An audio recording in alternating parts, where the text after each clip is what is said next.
जीवन बना, अच्छा लगा। मेरे बाबा तेरा बनकर जीवन बना, अच्छा लगा।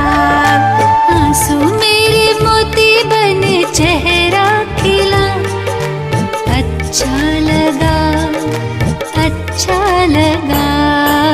मेरे बाबा तेरा बनकर जीवन बना, अच्छा लगा।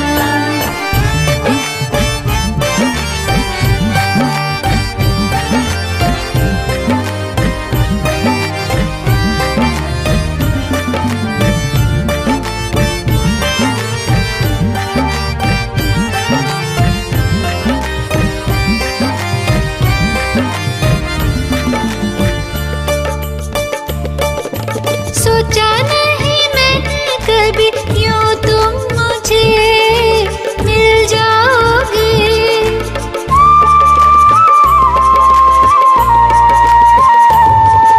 सोचा नहीं मैंने कभी यूं तुम मुझे मिल जाओगे। मेरे भाग्य है तुम सा मुझे साथी मिला, अच्छा लगा, अच्छा लगा। मेरे बाबा तेरा बनकर जीवन बना, अच्छा लगा।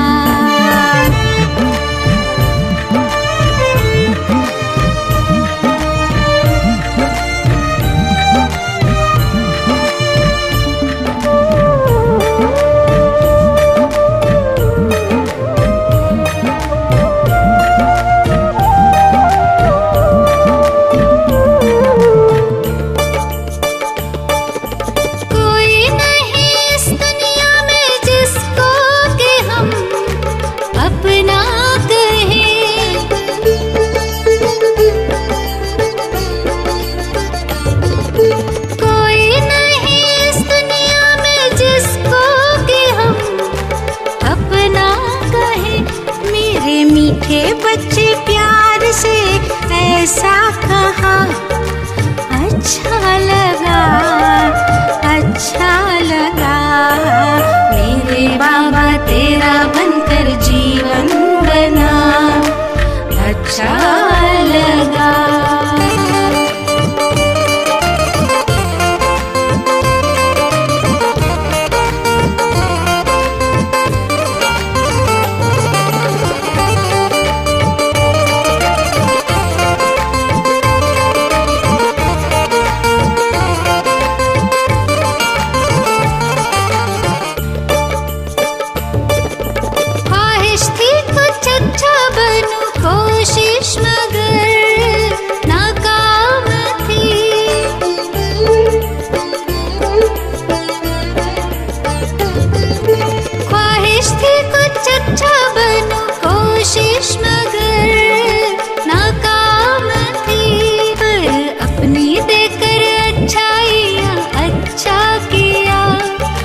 अच्छा लगा, अच्छा लगा। मेरे बाबा तेरा बनकर जीवन बना, अच्छा लगा। मेरे बाबा तेरा बनकर जीवन बना, अच्छा लगा। आंसू मेरे मोती बने चेहरा खिला, अच्छा लगा, अच्छा लगा। मेरे बाबा तेरा बनकर जीवन बना, अच्छा लगा। मेरे बाबा तेरा बनकर जीवन बना, अच्छा लगा। ఓం శాంతి. మధురమైన పిల్లలారా, మాయ చాలా శక్తివంతమైనది. దానితో చాలా జాగ్రత్తగా ఉండాలి. మేం బ్రహ్మను ఒప్పుకోము, మాకు నేరుగా శివబాబాతోనే సంబంధము అని ఎప్పుడూ అనుకోరాదు. ప్రశ్న: ఎటువంటి పిల్లలపై స్వతహాగా అందరికీ ప్రేమ కలుగుతుంది? ఎవరైతే మొదట ప్రతి విషయాన్ని స్వయం ఆచరణలో ఉంచి తర్వాత ఇతరులకు చెప్తారో వారిపై స్వతహాగా అందరికీ ప్రేమ కలుగుతుంది. జ్ఞానాన్ని స్వయంలో ధారణ చేసి ఆ తర్వాత అనేక మందికి సేవ చేయాలి. అప్పుడు అందరి ప్రేమ లభిస్తుంది. స్వయం తాము చేయకుండా ఇతరులకు చెప్తే వారి మాటలు ఎవరింటారు? వారు పండితుని వలె అయిపోతారు. ఓం శాంతి. తండ్రి పిల్లల్ని అడుగుతూ ఉన్నారు, పరమాత్మ ఆత్మల్ని అడుగుతూ ఉన్నారు. మేం పరంపిత పరమాత్మని సన్ముఖంలో ఉన్నామని, బాబాకు తమ సొంత రథం లేదని నిశ్చయం ఉంది కదా. ఈ బ్రుకుటి మధ్యలో తండ్రి నివసిస్తూ ఉన్నారు. తండ్రి స్వయంగా చెప్తూ ఉన్నారు, నేను ఇతని బ్రుకుటి మధ్యలో కూర్చొని ఉన్నాను. ఇతని శరీరాన్ని అప్పుగా తీసుకున్నాను. ఆత్మ బ్రుకుటి మధ్యలో కూర్చుంటుంది కనుక తండ్రి కూడా వచ్చి ఇక్కడే కూర్చున్నారు. బ్రహ్మ కూడా ఉన్నాడు, శివబాబా కూడా ఉన్నారు. ఈ బ్రహ్మ లేకుంటే శివబాబా కూడా ఉండరు. కొంతమంది మేము శివబాబాని స్మృతి చేస్తాము, బ్రహ్మను చేయము అని అంటారు. అయితే శివబాబా ఎలా మాట్లాడతారో, శివబాబా పైన ఉన్నారని భావిస్తూ సదా స్మృతి చేస్తూనే వచ్చాము. ఇప్పుడు పిల్లలు మీ అందరికీ ఇక్కడ మేము తండ్రి వద్ద కూర్చొని ఉన్నామని తెలుసు. శివబాబా పైన ఉన్నారని భావించరు. భక్తి మార్గంలో చెప్పినట్లు శివబాబా పైన ఉన్నారని, వారి ప్రతిమ ఇక్కడ పూజింపబడుతుంది అని అనుకోరు. ఈ విషయాలు బాగా అర్థం చేసుకునేవి. తండ్రి జ్ఞానసాగర్లు, నాలెడ్జ్ఫుల్ అని మీకు తెలుసు. అయితే జ్ఞానం ఎలా వినిపిస్తారు? బ్రహ్మ శరీరం ద్వారా వినిపిస్తారు. కొంతమంది మేం బ్రహ్మను అంగీకరించమని అంటారు. కానీ శివబాబా అంటూ ఉన్నారు, నేను ఈ నోటి ద్వారానే నన్ను స్మృతి చేయండి అని మీకు చెప్తూ ఉన్నాను. ఇది అర్థం చేసుకునే విషయం కదా. బ్రహ్మ కూడా స్వయంగా శివబాబాని స్మృతి చేయమని చెప్తూ ఉన్నారు. నన్ను స్మృతి చేయమని ఇతడు ఎక్కడ చెప్పాడు? ఇతని ద్వారానే నన్ను స్మృతి చేయండని శివబాబా చెప్తూ ఉన్నారు. ఈ మంత్రాన్ని ఇతని నోటి ద్వారా మీకు ఇస్తూ ఉన్నాను. బ్రహ్మ లేకుంటే మంత్రాన్ని ఎలా ఇస్తారు? బ్రహ్మ లేకుంటే శివబాబాతో ఎలా కలుస్తారు? నా వద్ద ఎలా కూర్చుంటారు? మంచి మంచి మహారథులకు కూడా ఇలాంటి ఆలోచనలు వస్తాయి. మాయ నా నుండి వారి ముఖాన్ని పక్కకు తిప్పేస్తుంది. మేము బ్రహ్మను ఒప్పుకోము, గౌరవించము అని అంటారు. అప్పుడు వారి గతేమవుతుంది? మాయ ఎంత శక్తిశాలి అంటే ఒక్కసారిగా ముఖాన్ని తిప్పేస్తుంది.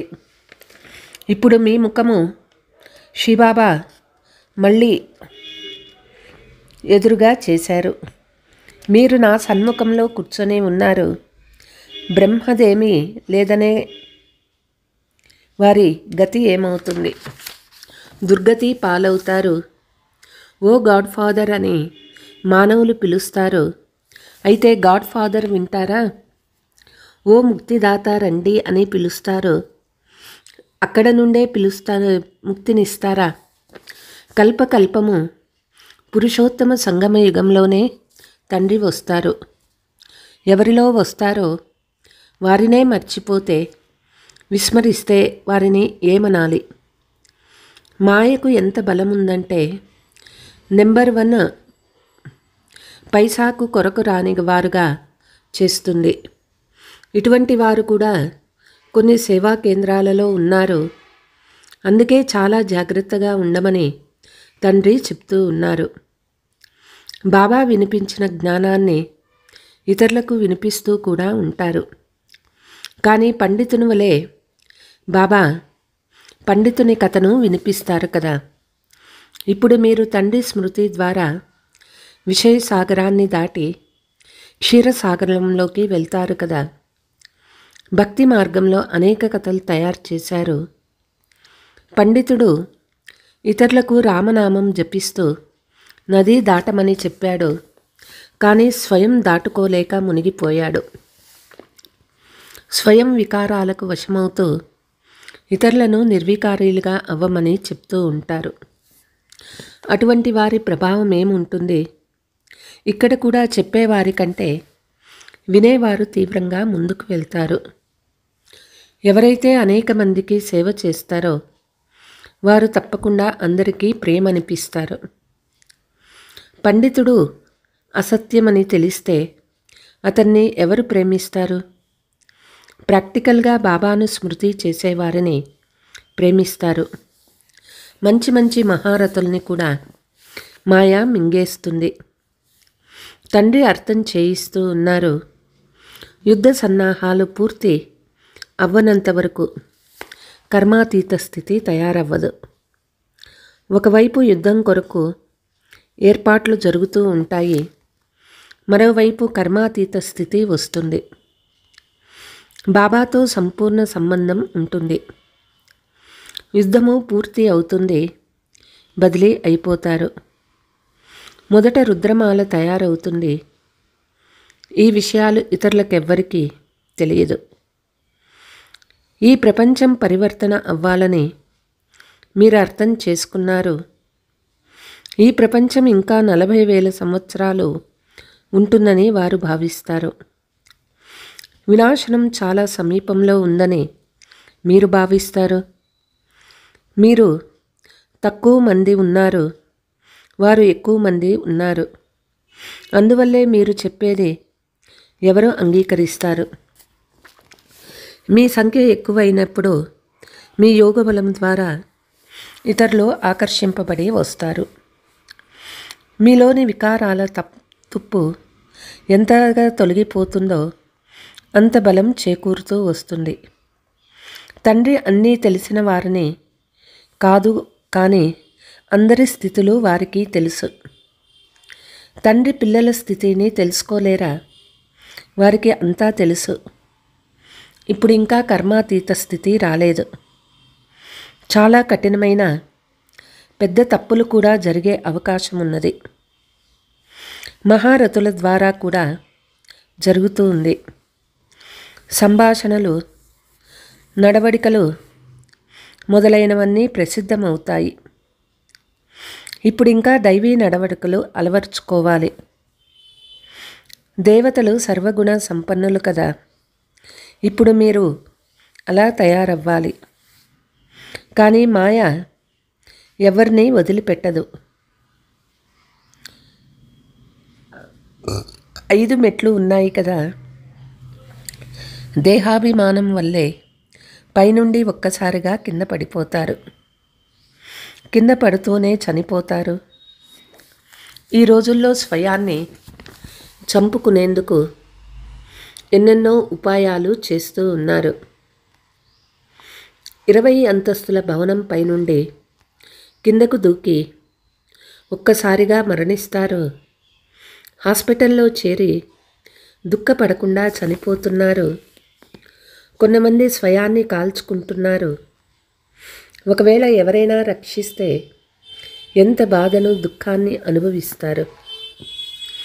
కాలిపోతే ఆత్మ వెళ్ళిపోతుందని శరీరాన్ని హత్య చేసుకుంటారు. జీవఘాతం చేసుకుంటే దుఃఖము నుండి విడుదల అవుతామని భావిస్తారు. ఆవేశం వస్తూనే ఇలా చేసేసుకుంటారు. చాలామంది హాస్పిటల్లో ఎంతో దుఃఖాన్ని అనుభవిస్తారు. వీరు దుఃఖము దూరం కాదు. దీనికంటే వీరికి ఏదైనా మాత్ర ఇస్తే సమాప్తమైపోతారని డాక్టర్లు భావిస్తారు. అయితే అటువంటి మాత్రలు ఇవ్వడం మహాపాపమని వారు భావిస్తారు. ఈ బాధ భరించడం కంటే శరీరం వదిలేయడం మంచిదని ఆత్మ స్వయంగా చెప్తుంది. ఇప్పుడు శరీరాన్ని వదిలించేదెవరు? ఇది అపారమైన దుఃఖాల ప్రపంచము. అక్కడ అపారమైన సుఖం ఉంటుంది. మనం ఇప్పుడు దుఃఖధామం నుండి సుఖధామానికి వాపస్ వెళ్తామని అలా వెళ్ళేందుకు వారిని స్మృతి చేయాలని పిల్లలు మీరు భావిస్తున్నారు. తండ్రి కూడా ప్రపంచం పరివర్తన అవ్వాల్సినప్పుడు సంగమ యుగంలో వస్తారు. పిల్లలైన మిమ్మల్ని సర్వ దుఃఖాల నుంచి విడిపించి కొత్త పవిత్ర ప్రపంచానికి తీసుకువెళ్ళేందుకు వచ్చానని తండ్రి చెప్తూ ఉన్నారు. పావన ప్రపంచంలో కొంతమంది మాత్రమే ఉంటారు. ఇక్కడ చాలామంది ఉన్నారు, పతితులుగా ఉన్నారు. అందుకే ఓ పతిత పావన అని పిలుస్తారు. కానీ ఈ చీచీ ప్రపంచం నుండి మమ్మల్ని ఇంటికి తీసుకువెళ్ళమని మహాకాలుణ్ణి పిలుస్తున్నామని భావించరు. బాబా తప్పకుండా వస్తారు. అందరూ చనిపోతూనే కదా శాంతి ఏర్పడుతుంది. శాంతి శాంతి అంటూ ఉంటారు. శాంతి అయితే శాంతిధామంలో ఉంటుంది. కానీ ఈ ప్రపంచంలో ఇంతమంది మనుషులు ఉంటే శాంతి ఎలా ఏర్పడుతుంది? సత్యయుగంలో అయితే సుఖశాంతులు ఉండేవి. ఇప్పుడు కలియుగంలో అనేక ధర్మాలు ఉన్నాయి. అవి ఎప్పుడైతే సమాప్తమై ఒకే ఒక ధర్మస్థాపన జరుగుతుందో అప్పుడు సుఖశాంతులు ఏర్పడతాయి. హాహాకారాల తర్వాత మళ్ళీ జయ జయ ధ్వనులు వినిపిస్తాయి. పోను పోను మృత్యు బజారు ఎంత భయంకరంగా ఉంటుందో, ఎలా చనిపోతారో, ఎలా బాంబులతో కూడా అగ్గి తగులుకుంటుందో చూస్తారు. పోను పోను ఇవన్నీ చూసి చాలామంది వినాశనం తప్పకుండా జరుగుతుందని అంటారు. ఈ సృష్టి చక్రం ఎలా తిరుగుతూ ఉందో పిల్లలు మీకు తెలుసు. వినాశనమేమో తప్పకుండా జరుగుతుంది. ఆ తండ్రి ఒకే ధర్మాన్ని స్థాపన చేయిస్తారు. రాజయోగం కూడా నేర్పిస్తూ ఉన్నారు. మిగిలిన అనేక ధర్మాలు సమాప్తమైపోతాయి. గీతలో ఇదంతా ఏమీ చూపించలేదు. మరి ఆ గీత చదివినందున ఫలితమేం కలిగింది? ప్రళయం జరిగిపోయినట్లు చూపిస్తారు. జలమయం అయిపోతుంది, కానీ పూర్తి ప్రపంచం జలమయం అవ్వదు. భారతదేశం అవినాశి పవిత్రమైన ఖండము. అందులో కూడా ఆబూ పర్వతం అన్నిటికంటే పవిత్రమైన తీర్థస్థానము. అక్కడే తండ్రి వచ్చి సర్వులకు సద్గతి ఇస్తారు. దిల్వాడా మందిరం ఎంతో మంచి జ్ఞాపక చిహ్నము. చాలా అర్థసహితంగా ఉంది. కానీ ఎవరు కట్టించారో వారికి ఈ విషయాలు తెలియవు. అయినా వారు చాలా తెలివిగలవారు కదా. ద్వాపర యుగంలో తప్పకుండా చాలా తెలివైన వారుగానే ఉంటారు. కలియుగంలో అయితే తమో ప్రధానంగా ఉన్నారు. అన్ని మందిరాలలోకి ఇది చాలా ఉన్నతమైనది. ఇందులో మీరు కూర్చొని ఉన్నారు. మేము చైతన్యులమని మీరు తెలుసుకున్నారు. అది మన జడ స్మృతి చిహ్నమే. ఇంకా కొంత సమయం వరకు ఈ మందిరాలు మొదలైనవన్నీ తయారవుతూ ఉంటాయి. ఆ తర్వాత అవి పడిపోయే సమయం వస్తుంది. మందిరాలు మొదలైనవన్నీ పాడై పడిపోయినప్పుడు హోల్సేల్గా మృత్యువు జరుగుతుంది. మహాభారత యుద్ధమని గాయనం చేయబడింది కదా. అందులో అందరూ సమాప్తమైపోతారు. తండ్రి సంగమయుగంలోనే వస్తారని కూడా మీరు అర్థం చేసుకున్నారు. తండ్రికి రథం కావాలి కదా. ఆత్మ శరీరంలో ప్రవేశించినప్పుడే అది చైతన్యమై కదులుతుంది. ఆత్మ శరీరాన్ని వదులుతూనే శరీరము జడమైపోతుంది. తండ్రి అర్థం చేయిస్తూ ఉన్నారు. ఇప్పుడు మీరు ఇంటికి వెళ్తారు. మీరు లక్ష్మీనారాయణల వలె తయారవ్వాలి కనుక అటువంటి గుణాలు కూడా ఉండాలి కదా. పిల్లలైన మీకు ఈ ఆట గురించి తెలుసు. ఈ ఆట ఎంత అద్భుతంగా తయారైంది. ఈ ఆట రహస్యమంతా తండ్రి కూర్చొని అర్థం చేయిస్తూ ఉన్నారు. తండ్రి జ్ఞానపూర్ణులు, బీజస్వరూపులు కదా. ఆ తండ్రే వచ్చి కల్పవృక్ష జ్ఞానమంతా ఇస్తూ ఉన్నారు.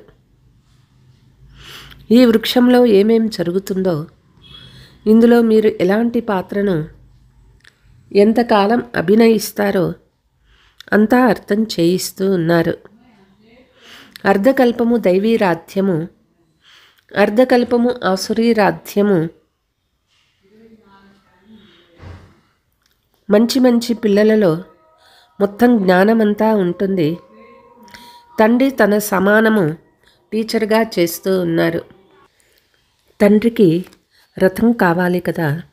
ఆత్మ శరీరంలో ప్రవేశించినప్పుడే అది చైతన్యమై కదులుతుంది. ఆత్మ శరీరాన్ని వదులుతూనే శరీరం జడమైపోతుంది. తండ్రి అర్థం చేయిస్తూ ఉన్నారు. ఇప్పుడు మీరు ఇంటికి వెళ్తారు. మీరు లక్ష్మీనారాయణల వలె తయారవ్వాలి కనుక అటువంటి గుణాలు కూడా ఉండాలి కదా. పిల్లలు మీకు ఈ ఆట గురించి తెలుసు. ఈ ఆట ఎంతో అద్భుతంగా తయారవుతుంది. ఈ ఆట రహస్యమంతా తండ్రి కూర్చొని అర్థం చేయిస్తూ ఉన్నారు. తండ్రి జ్ఞానపూర్ణులు, బీజస్వరూపులు కదా. ఆ తండ్రే వచ్చి కల్పవృక్ష జ్ఞానమంతా ఇస్తూ ఉన్నారు. ఈ వృక్షంలో ఏమేం జరుగుతుందో, ఇందులో మీరు ఎలాంటి పాత్రను ఎంతకాలం అభినయించారో అంతా అర్థం చేయిస్తూ ఉన్నారు. అర్ధకల్పం దైవీరాధ్యము, అర్ధకల్పం ఆసురీరాధ్యము. మంచి మంచి పిల్లలలో మొత్తం జ్ఞానమంతా ఉంటుంది. తండ్రి తన సమానం టీచర్గా చేస్తూ ఉన్నారు. టీచర్లు కూడా నెంబర్ వారుగా ఉంటారు. కొంతమంది టీచర్లుగా తయారైన తర్వాత దిగజారిపోతారు. అనేక మందికి నేర్పించి స్వయం సమాప్తమైపోతారు. చిన్న పిల్లలలో రకరకాల సంస్కారాలు ఉంటాయి. తండ్రి అర్థం చేయిస్తూ ఉన్నారు. ఇక్కడ కూడా సరిగ్గా జ్ఞానము అర్థం చేసుకునేవారు, నడవడికలు సరి చేసుకోలేని వారు అనేక మందికి దుఃఖం ఇచ్చేందుకు నిమిత్తంగా అవుతారు. ఇది కూడా శాస్త్రాలలో చూపించారు.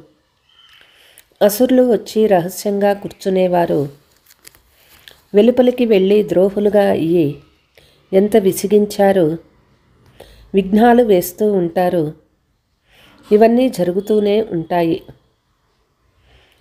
ఉన్నతోన్నతమైన తండ్రి స్వర్గస్థాపన చేస్తూ ఉన్నారు. ఎంతోమంది విఘ్నరూపులుగా అవుతారు. తండ్రి అర్థం చేయిస్తూ ఉన్నారు. పిల్లలు, మీరు సుఖశాంతుల స్తంభాలు. మీరు చాలా రాయల్గా ఉంటారు. మీకంటే రాయల్గా ఉండేవారు ఈ సమయంలో ఎవ్వరూ ఉండరు. కనుక మీరు అనంతమైన తండ్రికి పిల్లలు కదా.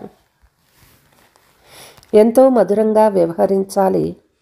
ఎవరికీ దుఃఖం ఇవ్వరాదు. లేకుంటే చివరి సమయంలో వారే గుర్తుకొస్తారు. శిక్షలు అనుభవించాల్సి వస్తుంది. తండ్రి చెప్తూ ఉన్నారు, ఇప్పుడు ఇంటికి వెళ్ళాలి. పిల్లలకు సూక్ష్మవతనంలో బ్రహ్మ సాక్షాత్కారం అవుతుంది. అందువల్ల మీరు కూడా అలా సూక్ష్మవతనులుగా అవ్వండి. మూవీ అభ్యాసం చేయండి. చాలా తక్కువగా మాట్లాడాలి, మధురంగా మాట్లాడాలి. ఇలా పురుషార్థం చేస్తూ చేస్తూ మీరు శాంతి స్తంభలుగా అవుతారు. మీకు నేర్పించేవారు తండ్రి. మీరు మళ్ళీ ఇతరులకు నేర్పించాలి. భక్తి మార్గం అంటేనే టాకీ, శబ్దం ఎక్కువ. ఇప్పుడు మీరు సైలెన్స్, శాంతిగా అవ్వాలి. అచ్చా, मीठे मीठे सिकीलते बच्चों प्रति मात पिता बाप दादा का याद प्यार और गुड मॉर्निंग. रूहानी बाप की रूहानी बच्चों को नमस्ते. हम रूहानी बच्चों की रूहानी मात पिता बाप दादा को याद प्यार गुड मॉर्निंग नमस्ते नमस्ते. ధారణ: చాలా రాయల్గా మధురంగా వ్యవహరించాలి. శాంతి సుఖం ఇచ్చే స్తంభాలుగా అయ్యేందుకు చాలా తక్కువగా మధురంగా మాట్లాడాలి.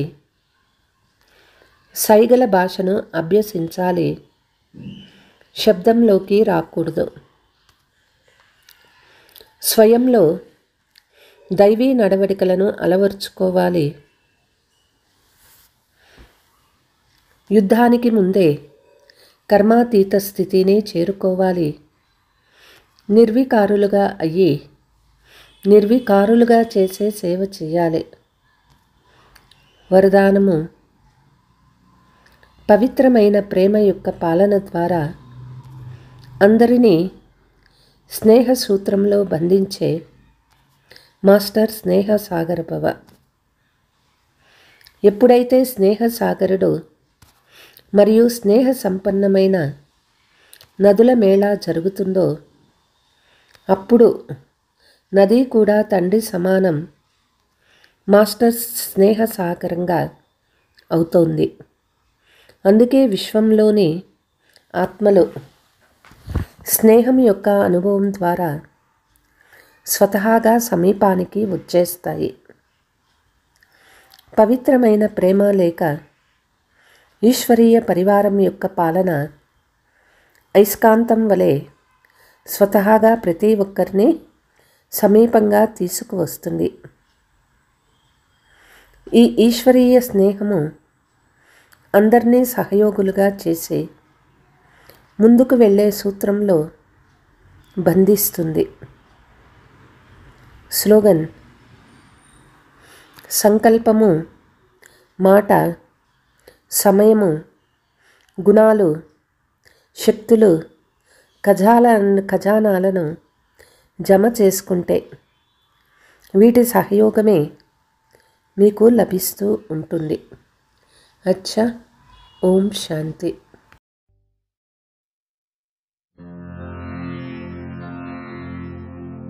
ये कलकत्ता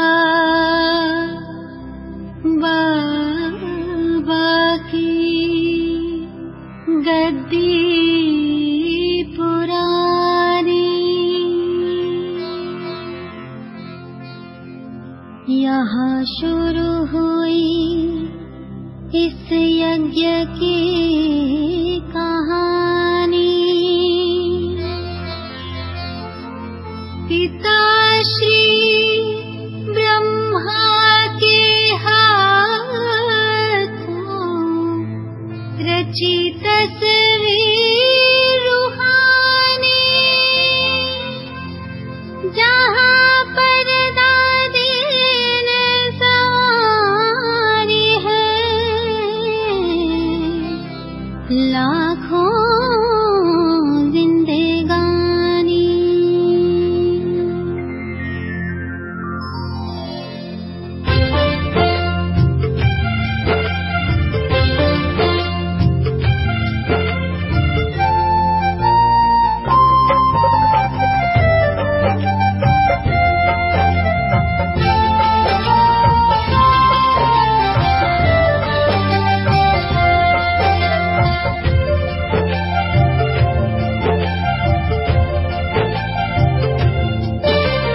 बाबा की आशाओं की बनी तस्वीर रूहानी है, करते रहे पूरी हर आज्ञा हमने ठानी है. बाबा की आशाओं की बनी तस्वीर रूहानी है, करते रहे पूरी हर आज्ञा हमने ठानी है. बड़ों के आशीषों की ये तो मेहर जैसे सुरों की बनी सरगम सबको सुनानी है।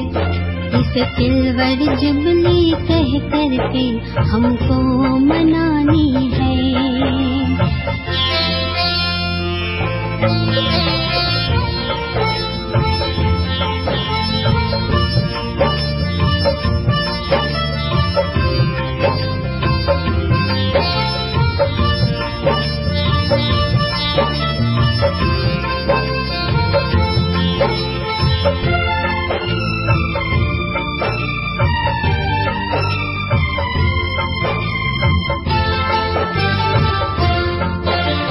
बांगुर दादी के हाथों बोया नन्हा पौधा, सींचा पर दादी ने सिखाया खुश रहना सदा।